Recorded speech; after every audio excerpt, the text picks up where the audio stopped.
இன்னைக்கு என்ன பேச போறோம்? the origin of faith, where the faith starts from. எங்கிருந்து விசுவாசம் ஆரம்பிக்கிறது? which is the starting point of faith, whether faith is the output or input. இதைத்தான் இன்னைக்கு பார்க்க போறோம்.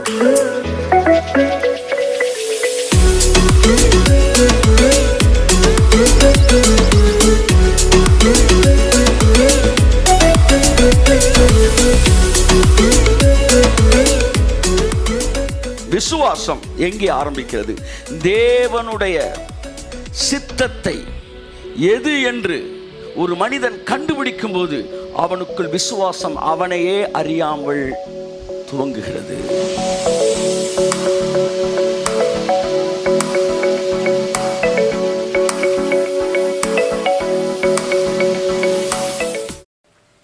அவன் என்ன பேசினாலும் இயேசு தெளிவா சொன்னார் பாருங்க, நீ சொல்றது உண்மைதான்பா, அப்பத்தை சாப்பிடலாம், ஆனால் மனுஷன் அப்பத்தினால் மாத்திரமல்ல என்று எழுதி இருக்கிறதே.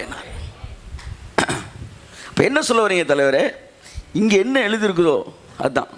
அப்போ நல்லா கவனிங்க, மனம் எப்போ புதிதாகும்னா தேவனுடைய சித்தம் என்ன, உங்கள் வாழ்க்கையும் என்னுடைய வாழ்க்கையும் குறித்து இறைவனுடைய சித்தம் என்ன என்பதை புரியும் போது உங்கள் மனது புதிதாகிறது. பைபிள் என்ன சொல்லுது? இப்போ ஆரோக்கியம்னு எடுத்துக்கிட்டிங்கன்னா, அவன் மாம்சம் வாலிபத்தில் இருந்ததை போல அல்ல, இருந்ததை கையெழுத்துட்டு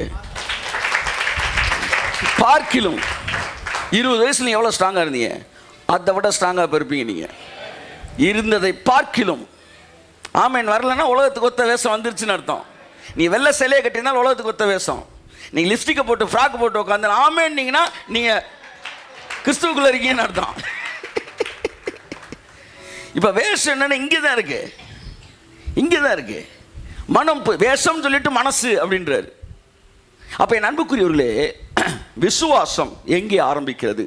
தேவனுடைய சித்தத்தை எது என்று ஒரு மனிதன் கண்டுபிடிக்கும் போது அவனுக்குள் விசுவாசம் அவனையே அறியாமல் துவங்குகிறது. The energy comes from the knowledge of God. இப்போ எப்படின்னா, விசுவாசம் கடவுளுடைய சித்தத்தை புரிய புரிய உங்களுக்குள்ள தானாக வர ஆரம்பிக்கும். கலையிலே சொல்லுங்க. இப்போ உங்களுக்குள்ள விசுவாசம் வளரணும் அல்லது தொடங்கணும்னா முதல் என்ன செய்யணும்? தேவனுடைய சித்தம் என்ன என்பதை நீங்கள் புரியும் போது உங்களுக்குள்ள விசுவாசம் தொடங்கிடும். நீங்கள் உங்கள் காரை கொண்டு போய் ஒரு 20 சென்ட் காலியாக இருக்குது, அங்கனக்குள்ளே ஒரு மரம் இருக்குது, அந்த மரத்தை நிழலில் நிப்பாட்டுறீங்க. உடனே அந்த லேண்ட் ஓனர் சொல்லி, இங்கெல்லாம் கார் நிப்பாட்டக்கூடாதியா, வண்டியடியான்னு உடனே நீங்கள் என்ன செஞ்சுருவீங்க? சரி ஓகே அப்படின்னு எடுத்துடுறீங்க. ஒரு வாரம் கழித்து உங்களுக்கு தெரியுது அந்த லேண்டு உங்கள் தாத்தாவோட லேண்டு, அது உங்கள் பேரில் தான் இருக்குது அப்படின்னு தெரிஞ்ச உடனே என்னங்க செய்வீங்க? நேராக கோர்ட்டுக்கே போயிடுவேன்றீங்க. இந்த வேகம் எங்கிருந்து வருகிறது? அது என்னுடைய லேண்டு என்று தெரிந்த உடனே ஒரு வேகம் வருது பாருங்க உள்ள. That is called faith. When you know the perfect God's will, that is the starting point of your faith. கடவுளுடைய இந்த லேண்ட் என் லேண்டுன்னு தெரிஞ்ச உடனே உங்களுக்குள்ள ஒரு பயங்கரமான என்ன வருது? ஒரு வேகம் வருது. ஃபைட் பண்ணுறீங்க. நேற்று ஃபைட் பண்ணல, ஆனால் இன்றைக்கி ஃபைட் பண்ணுறீங்க. இந்த ஃபைட் பண்ணக்கூடிய அந்த தைரியமும் அந்த வேகமும் எப்படி உங்களுக்கு வந்தது? இது என்னுடைய நிலம் என்கிற அறிவு உங்களுக்கு கொண்டு வந்தது போல, வியாதியை எதிர்த்து, மரணத்தை எதிர்த்து. முக்கியமான வார்த்தை, நம்ம இன்னைக்கு ஃபைட் பண்ணுறது இல்லை, ஆனால் இயேசு ஃபைட் பண்ணார். ஏன்னா இயேசு சொன்னார், நான் என் பிதாவை அறிந்திருக்கிறேன். Knowledge, the level of knowledge is the level of faith. கடவுளை குறித்த அறிவே உங்கள் விசுவாசத்தின் மைய புள்ளியாக இருக்கிறது, துவக்க புள்ளியாக இருக்கிறது. The more knowledge, more faith. இயேசு கிறிஸ்துவுக்கு ஏன் விசுவாசம் அதிகமாக இருந்துச்சுன்னா அவருக்கு பிதாவை பற்றிய அறிவு அதிகமாக இருந்தது. பிதா இளம் வயதின் மரணத்தை விரும்புகிறது இல்லை என்பதை தெளிவாய் அவர் அறிந்திருந்தபடியால் தைரியமாக வாலிபனே எழுந்துரு என்று சொன்னார். பல கூறுகளாய் அவன் உடம்பு இருந்துச்சான், பாடியே இல்லையா. அவர் பாடையை தொட்ட போது அங்கே அவனுடைய சரீரம் உருவாக்கப்பட்டது. அந்த உருவம் உருவாக்கப்பட்டு எந்திரிச்சானா. ஒவ்வொரு இளம் வயது மரணத்தையும் அவர் எதிர்த்தார். ஏன்னா அவருக்கு தெளிவு இருந்தது. எங்கே தெளிவு இருக்கோ அங்கே விசுவாசம் இருக்கும். தெளிவு எங்கே வருகிறது? தேவனை குறித்த அறிவு. தேவன் யார்? தேவன் இதை விரும்புகிறாரா? இல்லை. தேவன் இதை விரும்புகிறாரா? ஆம் என்கிற அறிவு வரும்போது விசுவாசம் வருகிறது. விசுவாசம் என்பது ஏதோ ஒரு ஃபாஸ்டிங்கை போட்டு ரீக்கா பாரா பாரஸை போட்டு ஜபத்தை போட்டு அப்படியே கட்டி எழுப்பு குண்டலினி சக்தின்னு வாங்கல இங்கே பின்னாடி இருந்து அப்படியே இந்த கழுத்து கொண்டு வர, அதெல்லாம் கிடையாது. The moment you know the truth, the faith start works. வேலை செய்ய ஆரம்பிக்கிறது. சத்தியத்தை அறியுங்கள் சொன்னார். அதுதான் பைபிள் சொல்லுது, தேவனுடைய சித்தம் என்னது என்பதை நீ அறிந்து கொள்வாய். ஆரோக்கியம்னா இப்போ அவர் சித்தம் என்னன்னு கேட்கணும். ஐஸ்வர்யம் அவர் சித்தம் என்ன? சபை அவரோட சித்தம் என்ன? ஒவ்வொரு விஷயத்திலும் தேவ சித்தம் தெரிஞ்சிருச்சுன்னா ஆட்டோமேட்டிக்காக உங்களுக்கு தைரியம் வந்துடும். சார் எதிரி உங்கள் சித்தன், தேவ சித்தன் என்ன? வியாதி தேவ சித்தன் என்ன? இதுக்கெல்லாம் ஒவ்வொரு தடவையும் நம்ம இதான் பைபிளை வெளிப்பாடுகளை எடுத்து பேச பேச தேவ சித்தம் உங்களுக்கு தெரிய ஆரம்பிக்குதுல்ல. தெரிய ஆரம்பிக்கும் போது இயல்பாகவே விசுவாசம் வளர ஆரம்பிக்கிறது. ஆமென் சொல்லுவோம். So knowing God's will is the origin of faith. எல்லாம் சொல்லுவோம், தேவ சித்தத்தை அறிந்து கொள்வதே விசுவாசத்தின் துவக்கமாக இருக்கிறது. ஆக விசுவாசம் என்பது it is not an input, it is an output. எது இன்புட்? அப்போ நாலேஜ், கடவுளை பற்றி அறிவு உள்ளே வரும்போது விசுவாசம் வெளியே. விசுவாசம்னா என்ன? அதுக்கு என்ன வேற என்ன சொல்லலாம்? ஒருத்தர் விசுவாசமாக இருக்கிறாருன்னா என்ன அர்த்தம்? ஒருத்தர் தைரியமாக இருக்கிறாருன்னு அர்த்தம். ஒருத்தர் பயம் இல்லாமல் இருக்கிறாருன்னு அர்த்தம். அப்போ விசுவாசத்துக்கு ஆப்போசிட் என்ன? பயம். விசுவாசத்துக்கு ஆப்போசிட்டு பயம். அப்போ விசுவாசம் அறிவினால் வருகிறது என்றால் பயம் குழப்பத்தினால் வருகிறது. விசுவாசம் தெளிவினால் வருகிறது என்றால் பயம் குழப்பத்தினால் வருகிறது. பாருங்க, முத பழத்தை சாப்பிட்ட உடனே எதுதான் அஃபெக்ட் ஆச்சு? நன்மை தீமை அறியத்தக்க அறிவு. அறிவில் தான் பிரச்சனை வந்துச்சு. வந்த உடனே பிதாவை பார்த்தோன்னே என்ன செஞ்சுட்டாங்க? பயந்துட்டாங்க.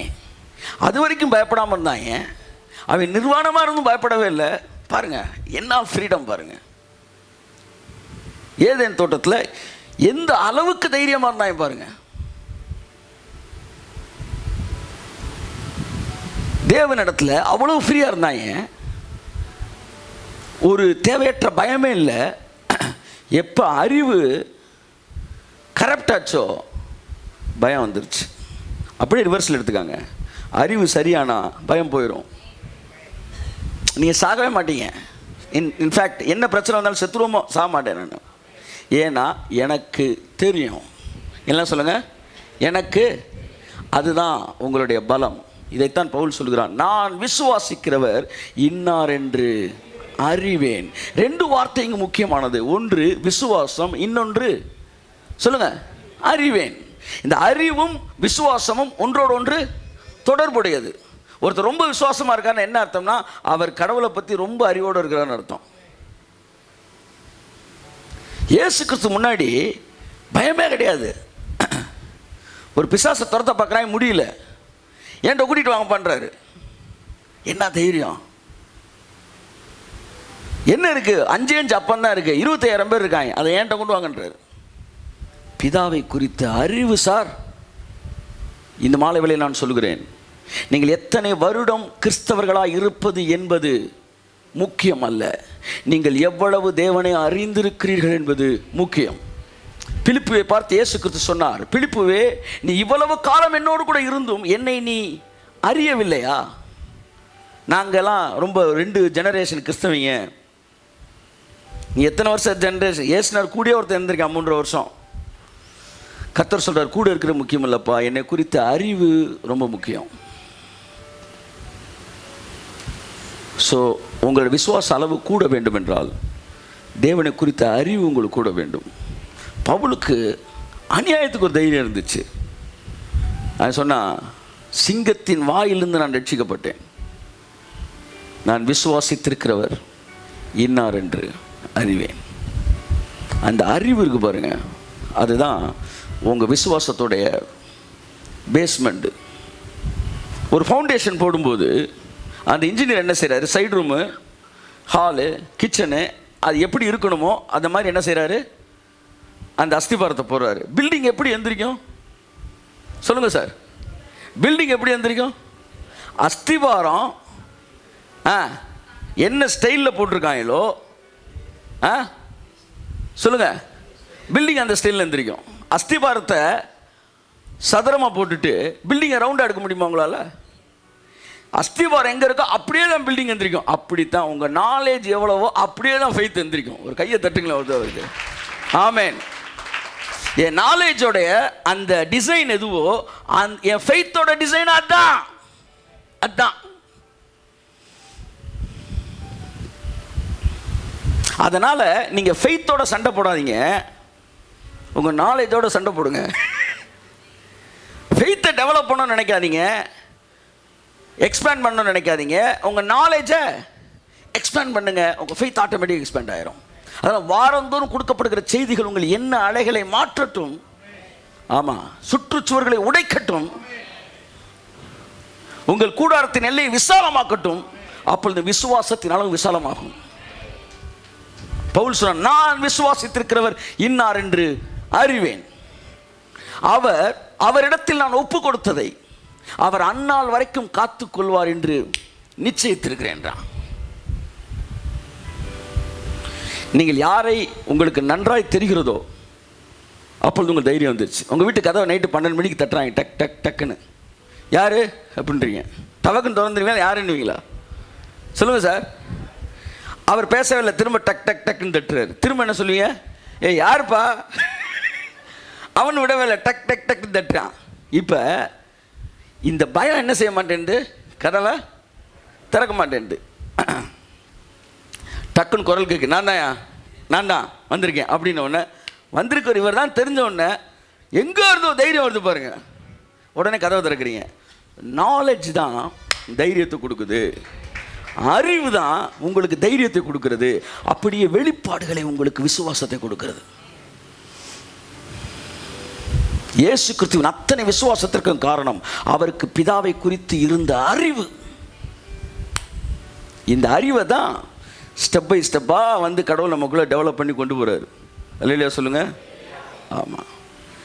தேவனுடைய ஃப்ரீடம் 100% இருக்குது. ஆனால் டீச்சிங் எப்படி தான் வருது? 30, 60, 80 அப்படி தான் கொஞ்சம் கொஞ்சமாக நம்ம டெவலப் பண்ணி கொண்டு போகிறாரு. ஏன்னு சொல்லுங்கள்? இப்போ ஒரு 4 அடிக்கு தண்ணி இருக்குது, குதிரான்றீங்க, அவன் நம்பவே மாட்டேன்ட்டான். உடனே அவனை பிடிச்சிட்டு அவனை குதிக்க சொல்லும்போது என்ன செய்வான்? ஒரு கை எடுப்பான். ஓகே, அப்புறம் தான் கொஞ்சம் நம்பிக்கை வந்தோடனே 2வது கை எடுப்பான். அப்போ தான் தெரியுது 4 அடின்னு. ஆனால் அவன் ஒரு கையை விடுறதுக்கு முன்னாடி 4 அடி தான், அவர் 2 கை விடுறதுக்கு முன்னாடி 4 அடி தான். நீங்கள் ஒரு லோயர் லெவல் ரெவலேஷனில் வாழ்ந்தோம்ல, அப்பமும் அவர் முடிவில்லாத இரக்கமும் கிருபையும் உடையவர் தான். இப்போ புதுசாக வந்திருக்கோம்ல, இப்பவும் அவர் அதே மாதிரி தான். நம்ம தான் கையை கொஞ்சம் கொஞ்சமாக விடுறோமே ஒழிய, தேவன் எப்பொழுதும் இரக்கத்தில் ஐஸ்வர்யம் உள்ளவராக இருக்கிறார். ஆமென். நம்மளுடைய நாலேஜ் லெவல் கொஞ்சம் கொஞ்சமாக வருது, நம்மளோட பயம் கொஞ்சம் கொஞ்சமாக போகுது. படக்குன்னு விட்டா நீங்கள் பயந்துறீங்க. எடுத்த உடனே வந்து அவர் பாவத்தெல்லாம் மன்னிச்சிட்டாரா, நீ என்ன பண்ணாலும் பரவத்துக்குறோன்னு சொன்னால் ஹார்ட் அட்டாக்கில் செத்து போயிடுவேன். நீ கொஞ்சம் கொஞ்சமாக கையை விடுறாரு. ஆமாம், இயேசு கிறிஸ்துக்கு 3 வருஷம் வேகமாக சொன்னோன்னு ஹார்ட் அட்டாக்கில் அவர் சிலுவையில் அரைஞ்சிட்டாங்க. அவன் சிலுவையில் அறைய வேண்டும் என்பது இயேசுவின் நோக்கமாக இருந்துச்சு. அதனால தான் இடி மாதிரி செய்திகளை கொடுத்தார். அவர்கள் ஏற்றுக்கொள்ள முடியாத மிகப்பெரிய, அவர்களால் கிரகிக்க முடியாததை பேசினார். என் அன்புக்குரியவர்களே, உங்கள் அறிவின் அளவு உங்கள் விசுவாசத்தின் அளவு. இன்னொரு இடத்துல ஒரு குருடனை பார்த்து கர்த்தர் கேட்பாரு, அவனை தள்ளி விட்டான். கிட்டக்கு வந்து, நீ கர்த்தராகிய இயேசு கிறிஸ்துவை, அதாவது என்ன வந்து அவரை இரட்சகர் என்று நீ விசுவாசிக்கிறாயா அப்படின்னு கேட்டவொடனே அவன் கேட்பான், நான் விசுவாசிக்கும்படிக்கு அவர் யார் அப்படின்னு கேட்பான். நான் நம்பணும்னா முதல் அவர் யார் எனக்கு தெரியணும்ல சார். நான் இதுதான் சீக்ரெட். நீங்கள் ஒருவரை நம்ப வேண்டும் என்றால் முதலாவது அவர் யார் என்று உங்களுக்கு தெரிய வேண்டும்.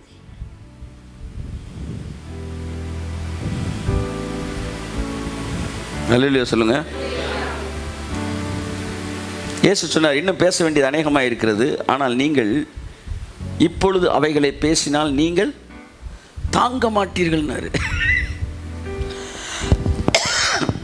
நீங்களும் நானும் நினைப்பதை விட தேவன் லிபரலானவர். உங்கள் அறிவுக்கு எட்டாத அளவு அவர் அன்புடையவர். அப்போ அவரை குறித்த அறிவு பெருக பெருக உங்களுக்கு அதை குறித்த தைரியம் பெருக ஆரம்பிக்கும். அதனால தாங்க 4 நாள் ஆகி போச்சு, ஒருத்தனை புதைச்சு 4 நாள் கழிச்சு கல் எடுங்கடான்றார். கொஞ்சம் யோசிங்க. இப்போ எந்த அளவு பிதாவை அவர் புரிந்து வைத்திருப்பார். இன்றைய பிரச்சனை அறிவு. பிரச்சனை ஏதேனில் எங்கே ஆரம்பித்தது? அறிவிலே. சொல்யூஷன் எங்கே ஆரம்பிக்கிறது? அறிவிலே. சத்தியத்தை அறியும் போது சத்தியம் நம்மை பயத்திலிருந்து விடுதலை ஆக்குகிறது. சத்தியம் நம்மை வியாதியிலிருந்து விடுதலை ஆக்குகிறது. சத்தியம் இந்த ரிச்சுவல்ஸிலிருந்து, இந்த ட்ரெடிஷ்னல் பாண்டேஜிலிருந்து நம்மை விடுதலை ஆக்குகிறது. நேற்று அதான் சொன்னேன், தேவனிடத்தில் ஒரு முறை ஜெபிச்சிட்டா போதும், 2வது தடவை ஜெபிக்க வேண்டிய அவசியம் இல்லை. நேற்று பிரேயர் குரூப்பில் உட்காந்து பேசிகிட்டு இருந்தேன். ஏன்னா தேவன் கண்ணியமானவர். என்னை பொறுத்தவரை 2வது தடவை அவர்கிட்ட சொன்னால் அவருக்கு அது மரியாதை குறைவுன்னு நான் நினைப்பேன். ஏன்னா அவர் பெரிய ஆளியா, அவர் பெரிய ஆள். ஒரு தடவை பிரதர் எஸ்ஐகே ஃப்ரான்சிஸ்ட நான் பேசிட்டு வரும்போது ஒரு ப்ரேயர் பாயிண்ட் சொன்னேன். அவர் ஃப்ரண்ட் சீட்டில் உட்காந்துருக்காரு, நான் பின்னாடி உட்காந்துருந்தேன். அப்போ நான் ஒரு இடத்துல ட்ராப் பண்ணிவிட்டு என்னை இறங்கிட்டு அவர் அப்படியே சொன்னானே, எனக்காண்டி இந்த விஷயத்தை ஜோம் பண்ணிக்காங்க, கட்டாயம் ஜோம் பண்ணிக்கிறேன்னாரு. இப்போ நான் சொன்னேன், நான் ஒரு 1 மந்த் கழித்து திரும்ப உங்களுக்கு ஒரு லெட்ரு போடுறேன், ஜஸ்ட் உங்கள்கிட்ட சொன்னதை நான் ஞாபகப்படுத்துறேன்னு. அவர் திரும்பி சொன்னார், என்கிட்ட ஒரு தடவை ஜெபிச்சுக்காங்கன்னு ஒருத்தவங்க சொல்லிட்டாங்கன்னா நான் அதை மறக்கவே மாட்டேன்னார். இந்த வார்த்தை எனக்குள்ளே அப்படியே வைப்ரேட் ஆகிட்டே இருந்துச்சு. ஒரு மனிதன் தான்கிட்ட ஒரு ஆள் சொன்னதை மறக்க மாட்டான்னா தேவன் அதிலும் மேன்மையானவராக இருக்கிறார். என்னை பொறுத்தவரை ஒரு முறை அவரிடத்தில் சொல்லிவிட்டால் மறுமுறை அவரை ஞாபகப்படுத்த வேண்டிய அவசியம் இல்லை என்று நான் சொல்லுகிறேன். விசுவாசத்தின் அடிப்படையில், சோம்பேறித்தனத்தின் அடிப்படையில் இது பேசுகிறார்கள்ட்ட நான் வரவே இல்லை. நான் விசுவாசத்தின் அடிப்படையில் சொல்கிறேன். ஏனென்றால் 2ஆம் விஷயம் சொல்வது அவருடைய கண்ணியத்திற்கு குறைவு என்று நான் நினைக்கிறேன். சொல்லிட்டீங்களா சார், அரசியல்வாதி கூட பேசுகிறேன், இல்லைங்கயா போமா சொல்லிட்டீங்களே செஞ்சிருவார். அதை விட மேன்மையானவர்கிட்ட நான். பிறகு ஏன் 2ஆம் விஷயம் சொல்லுகிறோம்? அதை நான் சொன்னேன். 2ஆம் விஷயம் ஜெபிப்பது நல்லது. எந்த விதத்தில் நல்லது என்ற ஒரு வேலையை சொல்லியிருக்கிறீங்க. சார், மிஸ்டர் ஏ உங்களை வந்து பார்க்க வந்தாருன்னா எனக்கு ஒரு ஃபோன் பண்ணுங்க நீங்கள் சொல்லியிருக்கீங்க. நான் சொல்கிறேன், கட்டாயம் வந்தால் ஃபோன் பண்ணிடுறேன்ட்டேன். காலையில் 10 மணிக்கு சொல்லிட்டேன். நானும் ஞாபகத்திலே இருக்கிறேன், கரெக்டாக ஞாபகத்தில் இருக்கிறேன். ஏன்றவர் வந்தாருன்னா உடனே உங்களுக்கு ஃபோன் பண்ணி சொல்லணும்னு. சாயந்தரம் 4 மணி ஆச்சு, அவர் வரலை. ஆனால் உங்களுக்கு மறந்துடுவாரோன்னு பயம் இருந்துக்கிட்டே இருக்குது. உடனே இந்த பயத்தின் அடிப்படையில் 2வது தடவை ஃபோன் பண்ணுறீங்க. அண்ணே நான் சொன்னது ஞாபகம் இருக்கா? மிஸ்டர் எக்ஸ் அவர் வந்தார்னா கரெக்டாக ஞாபகத்தில் வச்சுருக்கிறேன். அவர் இன்னும் வரல, வந்தார்னா உங்களை கூப்பிட்றேன்னு. உடனே அப்பாடான்னு ஃபோன் வைக்கிறேன். இப்போ ஃபோனை 2வது தடவை வச்ச உடனே யாருக்கு நிம்மதி கூடியிருக்கு? உங்களுக்கு தான் நிம்மதி கூடியிருக்கு. ஏன் சைடில் எந்த பாதிப்பு அது ஏற்படுத்தவே இல்லை. உங்களுக்கு கொஞ்சம் படபடப்பாக இருந்துச்சு. 2வது ஜெபம் பண்ண உடனே நிம்மதியாக இருக்கடா. 2வது ஜெபம் உனக்குள்ளே தான் வேலை பார்க்குதே ஒழிய கையை தட்டு தேவனிடத்தில் வேலை பார்க்கவில்லை. ஏனென்றால் உங்கள் முதல் ஜெபமே வேலை பார்த்து கொண்டு இருக்கிறது. 2வது ஜெபம் உன்னை தேற்றிக்க. ஒரு பாஸ்டர் சொன்ன மாதிரி ஒரு பாடலை பாடி என்னை நான் தேற்றிக்கொள்ள விரும்புகிறேன்னா உங்களை தேற்றிக்காங்க. நீ அதுக்கு 4 தடவை கூட பண்ணிக்கலாம். ஆனால் அது உங்களுக்கு தான் வேலை பார்க்குதே ஒழிய தேவன் கண்ணியமானவர். இந்த நாலேஜ் தைரியத்தை கொண்டு வந்துடும் உங்களுக்கு. அதான் தாவீது சொல்ல, நான் பாதாளத்தில் படுக்கை போட்டாலும் அங்கேயும் உம்முடைய கரம் என்னை நடத்துன்றான். நம்மளாம் சித்தத்துக்குள்ளே நடக்கிற பற்றி பேசிகிட்டு இருக்கிறோம். அவன் சொல்கிறான், நான் அங்கே இருந்தாலும் என்ன வந்து லெஃப்ட்டில் போ, ரைட்டில் போ, லெஃப்ட்டில் போ நீங்கள் சொல்லுவீங்க ஆண்டவரே, நீங்கள் என்ன ஒரு நாளும் கைவிட மாட்டேங்கிறான். இதெல்லாம் தாவீதுக்கு எக்ஸ்ட்ரீம் லெவல் ரெவலேஷனு. அதனால தான் அவனை பார்த்தோன்னே கர்த்தர் சொல்ல, சரியான ஆளியா, நம்ம மனசை அப்படியே புரிஞ்சு வச்சுருக்காங்க. என் அன்புக்குரியவர்களே, உங்கள் வாழ்நாள் கடவுளை அறிவதிலே செலவிடுங்கள். ஏனென்றால் நீங்கள் அவரை அறியதான் உங்களுடைய விசுவாசம் வளர ஆரம்பிக்கும்.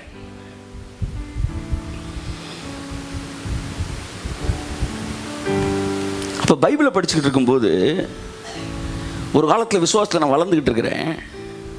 அப்போ ஒருத்தர் சொல்கிறேன், ஐயா வந்து நான் உன்னை ஆசீர்வதிக்கிறேன்னு சொல்லியிருக்காரியா அப்படின்றேன். உடனே சீனியர் பாஸ் சொன்னார், அது ஆபிரகாம் சொன்னதியா அப்படின்னாரு. ஓ அப்படியா. அடுத்து கொஞ்ச நாள் கழிச்சு பாருங்க, அவன் வர விருத்தி அடைந்தான் இருக்கு, அது ஈசாக்கு சொன்னதுன்றாரு. ஓ அப்புறம் கொஞ்ச நாள் கழிச்சு கடற்கரை மணலத்தினே அவனை பெருக பண்ணுவேன், அது யாக்கோபுக்கு சொன்னதுன்னாரு. நான் டென்ஷன் ஆகிட்டேன். இப்போ இருக்கிறதெல்லாம் அவனுக்கு இவனுக்குனா இந்த பைபிளை வந்து நான் 100 ரூபா கொடுத்து நான் வாங்கியிருக்கிறேன். இதில் இருக்க வாக்கு தத்தம்லாம் அவனுக்குண்ணா. அப்போ எனக்கு எது தான்? இப்போ இவங்கெல்லாம் வந்து ஐஸ்கிரீம் பாக்ஸை சாப்பிட்டுட்டு கடைசியில் வெறும் இந்த எம்டி பாக்ஸை தான் போட்டு போயிருக்காங்க போல். ஆபிரகாம் தின்ன ஐஸ்கிரீம் பாக்ஸு, ஈசாக்கு நான் சொன்னேன், ஆண்டவரே இப்போ எங்களுக்குன்னு எதுவுமே இல்லையா? இவங்கெல்லாம் சாப்பிட்டு போன ஐஸ்கிரீம் சாப்பிட்டு வெறும் டப்பா போட்டு போயிருக்காங்க, அதை பார்க்குறதுக்கு தான் எங்களை வச்சுருக்கீங்களா அப்படின்னு இருந்தப்போ கர்த்தர் எவ்வளோ நல்லவர் பாருங்க. அப்படி ரோமர் படிச்சுக்கிட்டே வரேன், டக்குன்னு ஒரு வசனத்தில் பேசுகிறாரு. பவுல் எழுதுகிறான், அது ஆபிரகாமுக்கு மாத்திரமா எழுதப்பட்டிருக்கிறது, அது நமக்கும் அல்லவா எழுதப்பட்டிருக்கிறது.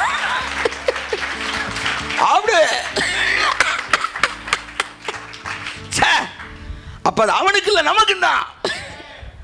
ஆபிரகாமுக்கு எழுதுன மட்டும் உனக்கு இல்லடா. அடுத்த ஸ்டெப் சொல்றான், போரடிக்கிற மாட்டை வாய்க்கட்டாக என்று எழுதி இருக்கிறதே, அது மாட்டுக்காக எழுதப்பட்டிருக்கிறது, அது ஊழியனுக்காகவும் அல்லவான்றான். பாருங்க, மாட்டுக்கு எழுதுனதை கூட ஊழியனுக்கு அவன் இன்டர்பிரேட் பண்றான். இங்க ஊழியனுக்கு எழுதுனதை கூட இவங்க தனக்குன்னு ஒத்துக்க மாட்டேன்றாங்க. அவன் சொல்றான், மாடுகள் மீது தேவன் கவனமாக இருக்கிறாரா? அவர் என்ன ஆர்எஸ்எஸ் பிஜேபியா? பசுநேசர்களா? அவர் மாடுகளுக்காக அவர் கவனமாக, அவர் என்னது கரிசனையாக இருக்கிறார், அது நமக்கல்லவா எழுத. கையத்தட்டு நமக்கல்லவா எழுதப்பட்டிருக்கிறது. ஒவ்வொரு பக்கத்திலும் பவுல் தேவனை அறிந்து கொண்டான்.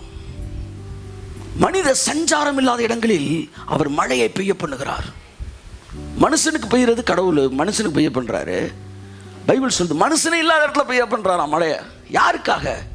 காட்டு புல்லுக்காக. தேவன் அந்த புல்லை நேசிக்கிறார். இன்றைக்கு இருந்து நாளை கடுப்பில் போடப்படும் காட்டு புல், இதான் இயேசுநாதருக்கு பிதாவை பற்றி அறிவு.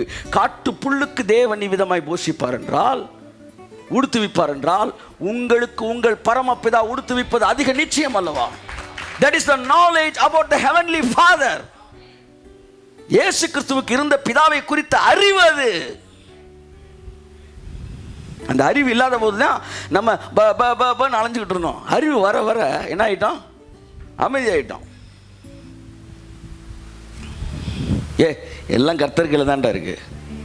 ஒரு திமிரு, ஒரு தைரியம், ஒரு பரிசுத்த ஹோலி போல்ட்னஸ்.